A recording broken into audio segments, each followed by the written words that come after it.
ये प्रशासन को लगना चाहिए, सरकार को लगना चाहिए कि ये भीड़ नहीं, भिड़ने वाले लोग हैं। यहाँ कौन है? भिड़ने वाले लोग हैं।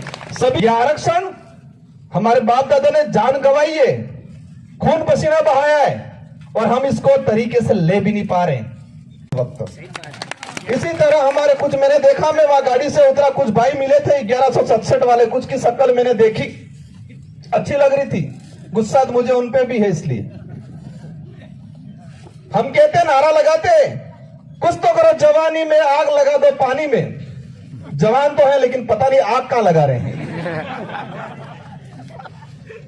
देखो, जब तक हमारे अंदर जो कमजोरी है उस कमजोरी को नहीं पहचानेंगे, हमारी कमजोरी को हमको पहचानना पड़ेगा, उसको दूर करना पड़ेगा। हमको सब कुछ दांव पे लगा के एकजुट होना पड़ेगा। इन लोगों ने कितना अन्याय किया हमारे साथ। 1167 जो पद रीट के रिक्त थे, हमारे 2011 के अंदर अधिसूचना जारी हुई, 36% पात्रता, उन लोगों ने छूट में डाल दिया। वो पात्रता थी, छूट नहीं थी। उसको लेके लड़ाई लड़े, हम कोर्ट के रास्ते बताया था, हम हाई कोर्ट में गए, हाई कोर्ट में एकल पीठ में जीते, डीपी में हारे, हम सुप्रीम कोर्ट ले जा रहे थे, और इन्हीं कमल कांग्रेस के नेताओं ने इन बच्चों को हाई कोर्ट के रास्ते से सड़क के रास्ते पे लाने का काम किया, और उन्होंने डूंगरपुर कलेक्ट्री के बाहर बिठाया। वहां से उन्होंने काकरी डूंगरी चढ़ाया। वो क्यों चढ़ाया? क्योंकि पंचायती राज चुनाव आ रहे थे, उनकी किस्मत इतनी फूटी थी कि वो चुनाव निरस्त होकर लेट हो गए। फिर उन्होंने काकरी डूंगरी चढ़वाया, और लास्ट में हम भी गए समर्थन देने के लिए, क्योंकि समाज का सर्टिफिकेट लगाया था हमने, और वाजिब मांग थी, पढ़ा लिखा हूं मैं भी, समझा इस बात को, वाजिब मांग थी, और वाजिब मांग थी तो हमने भी समर्थन दिया, रात दिन वहां बैठे, बच्चों को साथ दिया, और इन्हीं कमल कांग्रेस के नेताओं ने वो मांग 24 सितंबर को पूरी होने वाली थी, उनको लग गया अशोक गहलोत के साथ उनकी मीटिंग हो जाएगी तो ये काम हो जाएगा। तो कांग्रेस बीजेपी के नेताओं ने, कुछ लोग दारू पिला के कागरी डूंगरी चढ़ाए और दानली करवाने का काम किया, और पूरे समाज को बदनाम कर दिया। वो भर्ती आज भी लटकी हुई है। 1167 आदिवासी समाज के घरों में दीपक जलता, अगर वो नौकरी लगते, 10-10 जनों को और तैयार करते, और कहीं कहीं गाइडेंस करते, मदद करते, हमारे समाज का उद्धार होता। तो ऐसे नेताओं को पहचानने की जरूरत है। कई नेता देखे जयपुर में अशोक गहलोत जी को बोलते कि 1167 जो सीटें हैं वो हमारी नहीं है, उनकी है, और बाहर आके बोलते कि वाजिब मांग है, इसको पूरा करना। इन बेरोजगारों के साथ इतना अन्याय किया। ये दरियावत चुनाव हो रहे थे, वहां के प्रत्याशी बोल रहे थे, मैंने 2013 में गलती कर दी, लेकिन आप वापस मेरे को बना के भेजोगे तो मैं सही करूंगा। क्यों भेज दिया आपने? सही कर दिया क्या? इस बात को लेके विधानसभा में बोले? नहीं बोले वो लोग। क्या आप लोगों ने वापस जाके पूछा? विधायक बनने से पहले उन्होंने प्रचार में कहा है कि गलती हमसे हुई है, लेकिन मैं विधायक वापस बन के जाऊंगा तो मैं सही करूंगा, ये बोला था उन्होंने। लेकिन हमने पूछा वापस जाके, इन युवा बेरोजगारों को भी, इन बेरोजगारों को लगता है कई बार कि बेरंग कर दिया, ऐसा लग रहा है। दरियावत चुनाव में बहुत उपयोग किया, तुम नौकरी, सेकंड ग्रेड के जो बच्चे थे उनको लगा दिया प्रचार में, नर्सिंग भर्ती के जो बच्चे थे उनको लगा दिया प्रचार में, 1167 की भर्ती के अंदर जो बच्चे थे उनको लगा दिया कांग्रेस के प्रचार में। कहा तुम सब प्रचार में लग जाओ, ये सीट निकाल के दे दो, तुम्हारी सारी नौकरियां दिला देंगे, और सारे बच्चे प्रचार में लग गए। कई बार मुझे मिले, मुझे देख के शर्मिंदा होते, मैंने कहा चिंता मत करो भाई, अगर ये प्रचार करने से, वो टिकट निकलने से आपको नौकरी मिल जाती है तो मुझे कोई दिक्कत नहीं।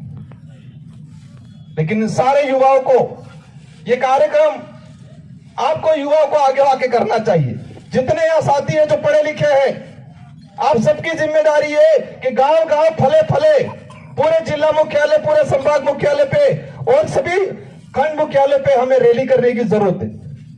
कई जने सोच रहे होंगे कि सुबह से आए, टाइम होने आ गया। हमारी धैर्यता देखो कितनी है, लड़ाई लड़ ली पूरी। ये आरक्षण हमारे बाप दादा ने जान गंवाई है, खून पसीना बहाया है, और हम इसको तरीके से ले भी नहीं पा रहे। और हमको उलझा इतना दिया है, फ्री में कैंप लग रहे, 5 थैलियां लगा दे रहे, उसी में खुश रह रहे। जगह कागद मार्कशीट अविरीन नहीं मिलता, पहले 5 कागज मिले कैंप में, ये अविरीन मिली फर्स्ट क्लास। इस समाज को इतना कमजोर कर दिया है। आज तो हम उसके लिए भी थोड़ा जी रहे हैं, आज तो थोड़े बहुत हक अधिकार की भी बात कर रहे हैं, लेकिन इस समाज को इतना कमजोर कर रहे हैं वो लोग कि आने वाले समय में हम और हमारी पीढ़ी की पेट कैसे भरना है और जिंदा कैसे रहना है इतना सोच पाएंगे। ये लोग हमारे समाज को कमजोर इतना कर रहे हैं कि आने वाले समय में हमारी पीढ़ी स्वाभिमान के लिए नहीं लड़ेगी, हक अधिकार की लड़ाई नहीं लड़ेगी, पेट कैसे भरना है उस बात के लिए लड़ाई लड़ेगी। इतना कमजोर करने का काम कर रहे हैं ये लोग। अभी वक्त है संभालने का। कही गया था मावजी महाराज चौथा जुगनी सेलीवारी आवेगा, हासवी लीजो और ने हासव तो पासा बेट वगार करा पड़े, ये बोल के गए थे। आ गया है वो वक्त। उन माताओं को भी, उन बुजुर्गों को भी तैयार होने की जरूरत है। आपके बच्चे, आपके आने वाली पीढ़ी अगर उसको सही रास्ते पे ले जाना है। मैंने एक दूसरा आंकड़ा तैयार किया था, कई कांस्टेबल आसपास घूम रहे होंगे, हो सकता है कुछ शादी वर्दी में भी आए होंगे। 2013 की भर्ती, 2013 की अधिसूचना, 16 की अधिसूचना के बाद प्रतापगढ़ जिले का भर्तियां हुई, उसमें आदिवासी समाज को कितना फायदा हुआ मैंने मेरा आंकड़ा तैयार किया है।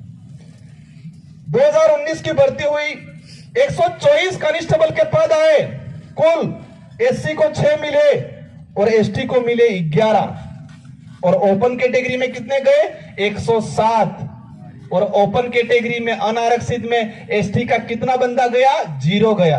आरक्षण किसको मिला, जनरल को मिला, उनको मिला 107 सीटें और हमको मिली 11 सीटें। इसी तरह 2018 की भर्ती में 136 पद आए, एससी को मिला 15 और एसटी को मिले 19 पद, और हमको कितना मिला, और ओपन कैटेगरी में कितना गया 102 पद, और 50% जो ओपन कैटेगरी है उसमें एसटी के कितने लड़के गए 0 लड़के गए।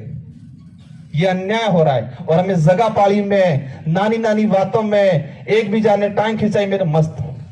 ये लड़ाई वोटों की लड़ाई नहीं है, राजनीति की लड़ाई नहीं है, अपने अस्तित्व की लड़ाई है, अपने स्वाभिमान की लड़ाई है, अपने पूर्वजों का खून पसीना बहा के जो आरक्षण संविधान के अंदर प्रावधान किया है, अपने पूर्वजों के खून पसीने की लड़ाई है। उस लड़ाई को अपन सबको मिलकर लड़ना है। समय हो गया है सभी को। यहां से मैं कलेक्ट्री से यहां तक आ रहा था, मुझे लग रहा था दूरी बहुत है, लेकिन यहां आने के आपको देखने के बाद मुझे भी जोश भर गया कि चल लेंगे वहां तक, और आपको भी जोश भर जाना चाहिए कि सब शांतिपूर्वक वहां तक चल लेंगे। प्रशासन को लगना चाहिए, सरकार को लगना चाहिए कि ये भीड़ नहीं, भिड़ने वाले लोग हैं। यहाँ कौन है, भिड़ने वाले लोग हैं। सभी को शांतिपूर्वक तरीके से जाना है। मैं, हमारी माताएं, हमारे जो बुजुर्ग है, सबको जाना है, और वहां पर भी हमारे जो बाकी जो वक्ता है वो वक्ता अपना वक्तव्य देंगे। इन्हीं शब्दों के साथ आप सबको धन्यवाद। जय जोहार का नारा है, एक तीर एक कमान, अभी तो ये लड़ाई है। आप सबको धन्यवाद। जय जोहार, जय बिल प्रदेश, जय आदिवासी।